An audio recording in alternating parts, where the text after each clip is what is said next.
আসসালামু আলাইকুম। আশা করি সকলে ভালো আছেন। এটা গাম্বুরার ভ্যাকসিন। আমার মুরগিগুলোর আজকে বয়স 15তম দিন।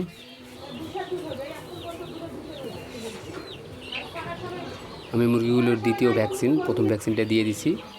গাম্বুরার এটা দ্বিতীয় ডোজ হবে। এটা 300 মুরগির জন্য একটা ডোজ। এটা আমি 2 লিটার পানির সঙ্গে মিশাবো। সেজন্য একটু পানি দিয়ে এটাকে ভালোভাবে ঝাঁকিয়ে নিচ্ছি, যাতে মিশ্রণটা খুব ভালো হয়। খেয়াল রাখবেন যেন একটুও ভ্যাকসিন নষ্ট না হয়। দেখতেই পাচ্ছেন দেওয়ার সঙ্গে সঙ্গেই কালারটা চলে আসলো। তো ভালোভাবে হাত দিয়ে মিশাবো, যাতে প্রত্যেকটা দানা মিশে যায়, যেহেতু এটা পাউডারের মতো, গুঁড়ার মতো।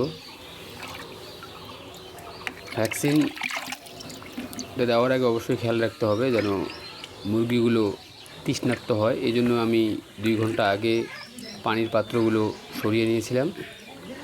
এখন আমি পানির পাত্রগুলো দিলে মুরগিগুলো সুন্দরভাবে খাবে। দেখতে পাচ্ছেন আমি দিয়ে দিয়েছি পাত্রগুলো। মুরগিগুলো খুব সুন্দর পানি খাচ্ছে, কারণ অনেক সময় থেকে তৃষ্ণার্ত ছিল। এটা সবসময় খেয়াল রাখতে হবে যখন আমরা ভ্যাকসিনগুলো দিব, যেন তার ঠিক কমপক্ষে 2-2.5 ঘন্টা আগে আমরা পানির পাত্রগুলো সরাই নিই, যেন মুরগিগুলো তৃষ্ণার্ত হয়। পানিটা যাওয়ার সঙ্গে সঙ্গেই তারা যেন খেয়ে ফেলে। মুরগিগুলোকে খাবার দিচ্ছি। আমি বর্তমান সময়ে মুরগিগুলোকে স্টার্টার দিচ্ছি, আর 3-4 দিন স্টার্টারটা চালাবো।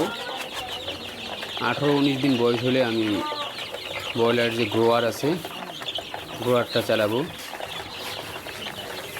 মোটামুটি মুরগিগুলোর সাইজ ভালো আসছে। কিছু কিছু বাচ্চা আছে যেগুলো একটু ছোট, স্বাভাবিক। সবগুলোই তো আর এক সাইজের হবে না, হয়তো বা কিছু বাচ্চার খাবার কম পাচ্ছে। তবে আমার যেটা সমস্যা আমি বুঝতে পারতেছি, আমার খাবার পাত্রগুলো কম হয়ে গেছে।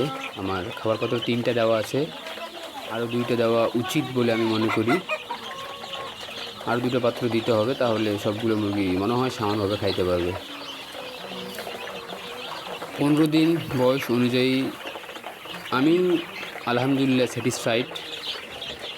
আমি মুরগিগুলোর ওয়েট করছিলাম, অ্যাভারেজে দেখা যাচ্ছিলো মুরগিগুলো 150 গ্রাম কাছাকাছি চলে আসছে। আলহামদুলিল্লাহ খারাপ না।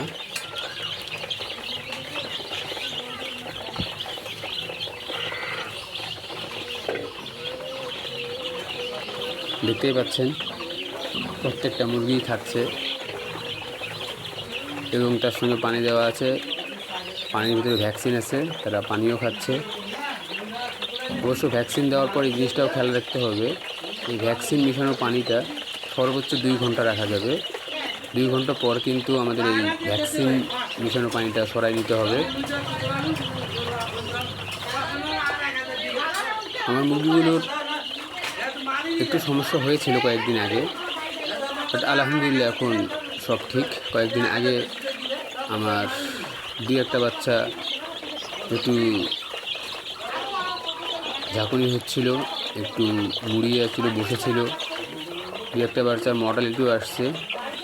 এরপরে কিছু মেডিসিন দেওয়ার পরে ইনশাআল্লাহ বাচ্চাগুলো এখন সুস্থ। আশা করা যায় আর কোনো বাচ্চার মর্টালিটি আসবে না, আল্লাহ যদি চায়। এখন বাকিটা উপরওয়ালার হাতে। যদিও এটা আমার পরীক্ষামূলকভাবে আমি টাইগার মুরগি পালন করতেছি। যদি আল্লাহ তাআলা চায় এবং সাকসেস আসে, তাহলে ইনশাআল্লাহ পরবর্তীতে বড় পরিসরে আমি এই মুরগিগুলোর লাগানোর চেষ্টা করব। আচ্ছা, ভালো থাকেন, দোয়া করিয়েন, আর কোনো ভুল ভ্রান্তি হলে আমাকে জানাই দিন। আসসালামু আলাইকুম।